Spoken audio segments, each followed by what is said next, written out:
2025, il n'est pas que le Premier ministre du Sénégal. Ousmane Sonko y représente toute l'Afrique, comme voulu par la Chine qui invite à échanger sur les dynamiques actuelles de l'économie mondiale.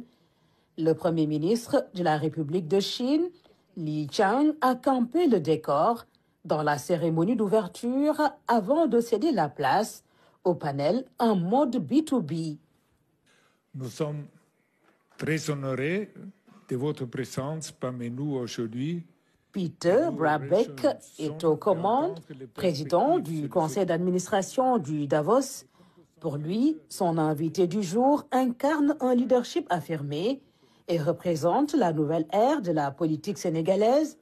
Il pose le débat d'emblée sur la vision Sénégal 2050, ses 4 axes, les défis du gouvernement, les avantages comparatifs du Sénégal. Comme vous l'avez dit, le Sénégal a des atouts assez appréciables dans la zone de l'Afrique de l'Ouest d'abord, mais en Afrique de manière générale.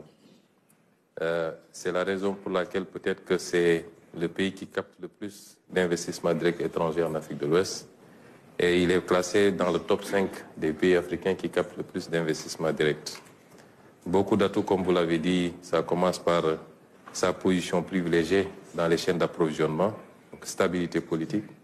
Un pays qui connaît également la sécurité, dans une zone africaine traversée aujourd'hui par malheureusement des crises d'insécurité.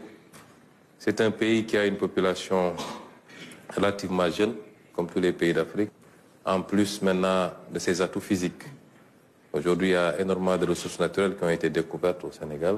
Les échanges touchent en profondeur le New Deal technologique, les enjeux liés à l'intelligence artificielle, mais aussi les réformes envisagées pour rendre le Sénégal encore plus attractif. Ce que je voudrais dire aux investisseurs, c'est investir au Sénégal, ce n'est pas aller à l'aventure.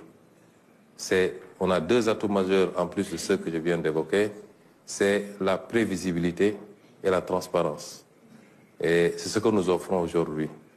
Et pour accompagner maintenant tout cela, nous avons déjà un cadre assez stable, mais que nous voulons améliorer. Un paquet de réformes va être lancé, on a commencé d'ailleurs, les réformes fiscales, notamment et douanières, les réformes de l'environnement, des affaires avec le Code des investissements, la réforme du Code des investissements qui est en chantier, la réforme foncière, les réformes des différents instruments, Code minier, Code pétrolier également, la modernisation de l'administration par la digitalisation pour rendre les procédures beaucoup plus rapides. Invité à se prononcer sur le retard structurel de l'Afrique en dépit des richesses du continent, le Premier ministre se veut suggestif. Pour lui, l'Afrique est à coup sûr l'espace de croissance à exploiter. C'est dans ce sillage qu'il donne rendez-vous aux investisseurs les 7 et 8 octobre à Dakar, au Forum Invest.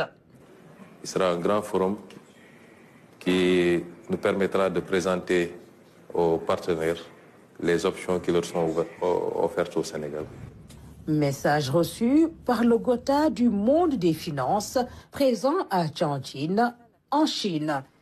Le Sénégal a fait comprendre qu'il est prêt à devenir un hub pour l'Afrique de l'Ouest.